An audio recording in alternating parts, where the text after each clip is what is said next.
Les yeux rivés vers le large. Direction la frontière nord d'Israël.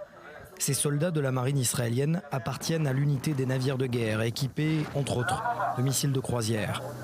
Objectif de la sortie en mer, tester les équipements à bord et surtout la réactivité des soldats.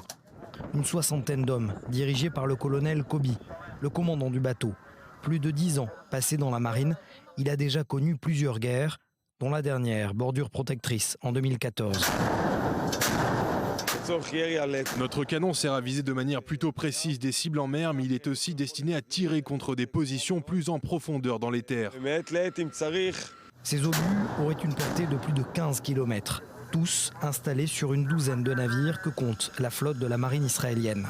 Des bâtiments qui peuvent également intervenir rapidement contre des menaces directes, à courte distance.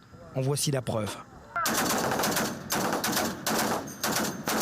Une mitrailleuse à gros calibre sur le pont supérieur, accompagnée à moins d'1 mètre par un fusil d'assaut M16, et sur le pont inférieur, un autre fusil mitrailleur de type MAG.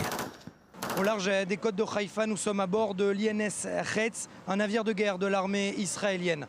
Son objectif est être opérationnel, comme ici, derrière nous, où il remorque un autre bateau en difficulté, mais surtout stratégique en cas de conflit armé. Le nord du pays est une région très dynamique. Ce n'est un secret pour personne, qui est très volatile en fonction des événements. Nous assurons ainsi la sécurité de nos infrastructures stratégiques en mer et sur la rive, mais nous devons nous tenir prêts à intervenir si l'ordre nous est donné en cas de réchauffement de la région. Déterminant en cas de conflit armé, ce bâtiment est déjà intervenu pour intercepter des navires ennemis. Comme en mars 2014, le Klaus C est arraisonné au large d'Elat avec à son bord une cargaison d'armes et de missiles iraniens à destination de la bande de Gaza. Le capitaine Ben Ivgi s'en souvient, il a participé à l'opération. C'était une mission où on était préparé, on a réussi à vraiment intercepter ce navire qui aurait pu causer d'énormes dégâts à Israël. C'est interdit de se reposer sur nos lauriers et de dire qu'aujourd'hui la situation est calme. On fait énormément d'entraînement.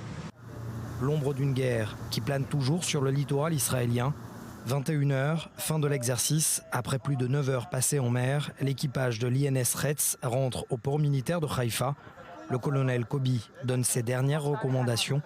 Nouveau départ, prévu au petit matin.